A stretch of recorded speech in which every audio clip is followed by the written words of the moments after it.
The breakdown did not start with a dramatic storm or a natural disaster. It began with something far simpler. Buyers disappeared. Farmers across the Midwest finished their harvests, expecting the usual shipment deadlines, contract calls, and trucking schedules. Instead, they found inboxes empty and silos filling faster than they could react. The collapse in demand has become unmistakable. Soybean contracts that once formed the backbone of the export economy have vanished, and corn shipments that traditionally moved like clockwork have stalled.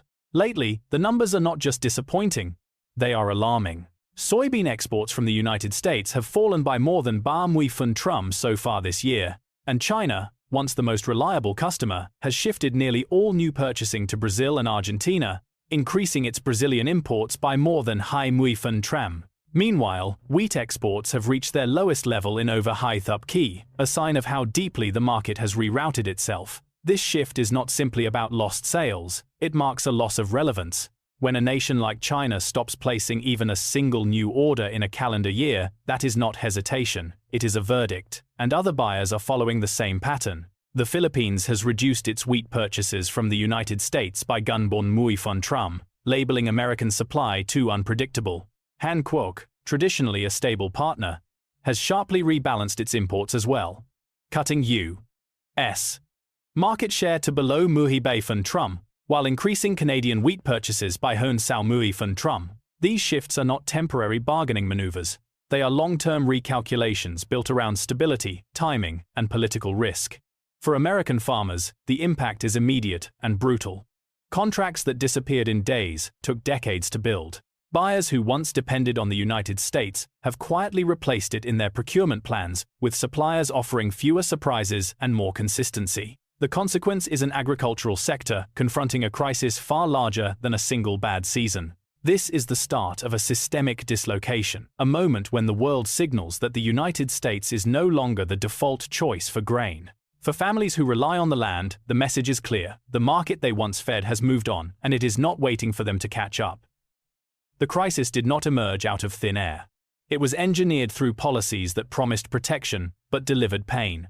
When the United States imposed sweeping tariffs on key imports, the intention was to shield American industries. In practice, it created a cost spiral that farmers had no way to outrun. Fertilizer, replacement parts, steel for grain bins, and even basic machinery components all surged in price overnight. Input costs for many farms have risen by 1 tram since the tariff expansions, hitting small and mid-size operations the hardest. Farmers who once balanced tight margins now face a simple equation: every acre planted costs more, and every bushel sold earns less. The damage is not limited to materials. Farm income across the country is projected to fall by 1 trum this year, erasing years of incremental recovery. At the same time, farm debt has climbed by 1 tram, driven by operating loans that no longer match the revenue coming in. Even those who tightened budgets, postponed equipment upgrades, or cut labor expenses found that none of it mattered once export markets began collapsing. They were promised a stronger bargaining position on the global stage. Instead, they were handed higher bills and fewer customers. Tariffs were sold as a strategy to support the people who feed the country. But farmers quickly discovered that the policy's real impact hit them harder than anyone else. They paid more for everything they needed to grow a crop, while watching the markets they relied on evaporate. Bankruptcy indicators are rising, with farm delinquency rates now approaching 1 trum, the highest in over a decade, a sign that even conservative operations are straining under the weight of decisions made far from their fields. In political speeches, this situation is framed as patriotic sacrifice. In rural America, it is simply called survival mode. When export demand collapses, the shock doesn't stop at the farm gate. It travels through the entire system, jamming every link in the supply chain that once kept American agriculture moving. Grain elevators that normally cycle inventory every few weeks are now packed past capacity. Farmers who used to ship directly after harvest are calling every storage site within driving distance, only to hear the same answer: no room left. National logistics reports now show that outbound agricultural rail traffic has fallen sharply, and the number of cancelled or blank sailings from major West Coast ports has increased by 1 trum. For every train that doesn't run and every ship that doesn't leave port, someone in the countryside loses another chance to move a product that is already losing value. The congestion hasn't come cheap. With contracts gone and grain piles swelling, warehouse rental rates have jumped from bar muid and nummuid von trum across multiple Midwest regions, adding yet another line item to budgets already stretched thin. Some operators have resorted to leaving crops in open piles, risking spoilage simply because there's nowhere left to store them. Trucks sit idle, not because there's no grain to move, but because there's no buyer waiting at the other end. The supply chain that once acted like a finely tuned machine now resembles a long stretch of stalled traffic, each mile representing another bottleneck created by disappearing global demand. This slowdown radiates outward. Processing plants reduce shifts. Port workers see hours cut.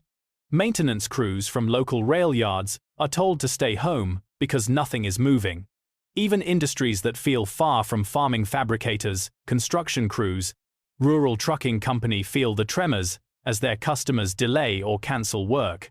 The collapse isn't contained within farms, it spreads through every community tied to agriculture, which in much of the United States means entire counties. What was once described as an export problem has become a system-wide paralysis, exposing just how dependent the broader economy is on the steady, predictable flow of American crops. And right now, nothing about that flow is steady or predictable. Behind the numbers is a human crisis unfolding in slow motion. Farmers who once measured their lives by planting seasons and harvest cycles now measure them by loan deadlines and overdue notices. The financial pressure is relentless. Farm debt delinquencies have climbed to Hern Bafimort von Trem, the highest level in more than 10 years, and every percentage point represents thousands of families pushed closer to losing land they've held for generations. Many have poured everything they own into a crop they cannot sell, hoping the market will turn before the bank does. Others are making impossible choice whether to refinance a loan they know they can't repay or walk away from a business their grandparents built. This strain reaches far beyond spreadsheets. Rural mental health centers report rising distress calls, and requests for financial counseling and crisis assistance are up significantly across the Farm Belt, reflecting a level of anxiety that many community leaders say they have never seen before. The stigma around asking for help is fading only because the alternative is worse. At co-op meetings that used to be filled with practical talk about seed varieties and equipment upgrades, the conversations now center on survival: how long a family can afford to hold on, whether it makes sense to plant at all. What happens if another export season collapses? One story is echoed in countless towns. A farmer stands up during a meeting, voice shaking, and admits he may have to sell the farm before his grandson graduates high school. No one laughs, no one whispers. They all recognize the same fear in themselves. With farm incomes expected to drop by nearly high mui by von Trum this year, that fear is not irrational arts arithmetic. The collapse of export markets has turned a proud profession into a gamble, where the odds get worse every month, and the cost of losing is everything a family has ever worked for. In rural America, hope has always been the last thing to go. But right now, even hope feels like it's running short. Political pressure was inevitable. When markets collapse and bills pile up, farmers don't just stay quiet, they demand accountability. Across the Farm Belt, frustration has shifted from private anger to public action. Groups of producers who once avoided politics altogether now gather outside county courthouses with signs warning that their livelihoods are being bargained away. They're not wrong to feel that way. 12 states have taken the unusual step of challenging the federal government in court, arguing that the administration's sweeping tariff powers have damaged rural economies far beyond anything lawmakers intended. In Washington, this fight has triggered a broader debate over whether a single branch of government should be able to rewrite global trade relationships with the stroke of a pen.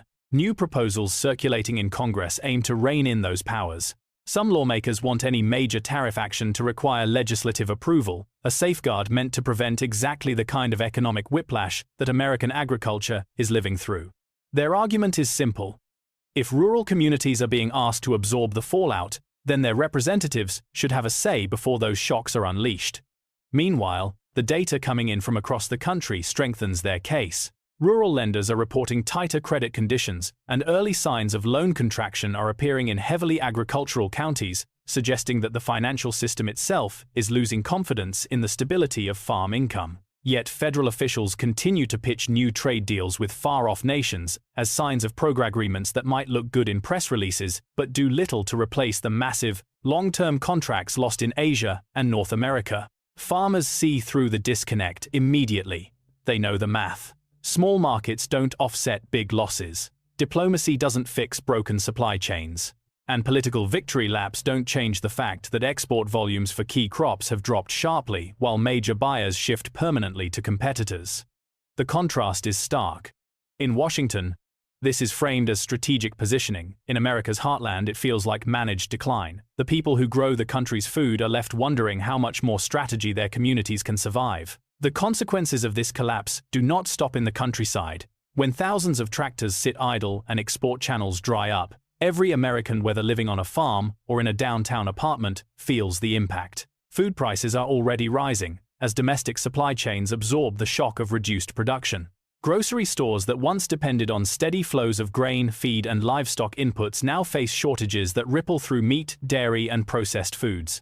Analysts warn that the United States may need to import as much as 3 trillion bushels of wheat to stabilize domestic supply, an unprecedented reversal for a country that once called itself the world's breadbasket.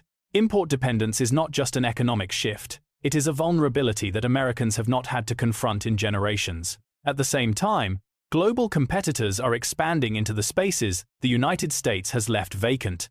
Canada has increased its agricultural exports to the European Union by plunge, strengthening ties with buyers who once relied heavily on American products. Brazil and Argentina, now entrenched in Asia's supply chains, are positioning themselves as long-term anchors in markets where the United States used to hold unquestioned influence. These moves reshape the global food landscape, and they reduce America's leverage in ways that won't be fixed by a change of policy or another round of trade negotiations. What emerges is a national reckoning. If American farmers cannot survive under current conditions, the entire country's food security, pricing stability, and economic foundation come into question. This is not a rural problem, it is a national one. And it forces a blunt question: what happens when the people who feed the nation feel abandoned by the very system they support?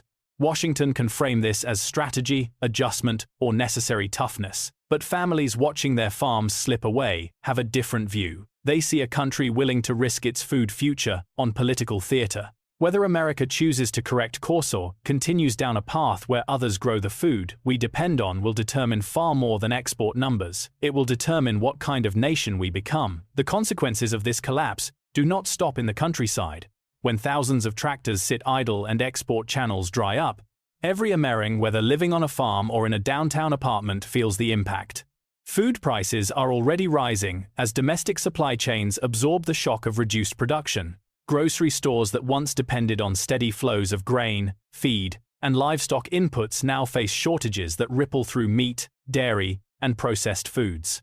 Analysts warn that the United States may need to import as much as 3 trillion bushels of wheat to stabilize domestic supply, an unprecedented reversal for a country that once called itself the world's breadbasket. Import dependence is not just an economic shift, it is a vulnerability that Americans have not had to confront in generations. At the same time, global competitors are expanding into the spaces the United States has left vacant. Canada has increased its agricultural exports to the European Union by plunge, strengthening ties with buyers who once relied heavily on American products. Brazil and Argentina, now entrenched in Asia's supply chains, are positioning themselves as long-term anchors in markets where the United States used to hold unquestioned influence. These moves reshape the global food landscape, and they reduce America's leverage in ways that won't be fixed by a change of policy or another round of trade negotiations. What emerges is a national reckoning. If American farmers cannot survive under current conditions, the entire country's food security, pricing stability, and economic foundation come into question. This is not a rural problem, it is a national one. And it forces a blunt question. What happens when the people who feed the nation feel abandoned by the very system they support? Washington can frame this as strategy, adjustment, or necessary toughness. But families watching their farms slip away have a different view. They see a country willing to risk its food future on political theater. Whether America chooses to correct course or continues down a path where others grow the food we depend on will determine far more than export numbers. It will determine what kind of nation we become. Thank you for watching. What do you think about this situation, and how should America respond? Share your thoughts in the comments below.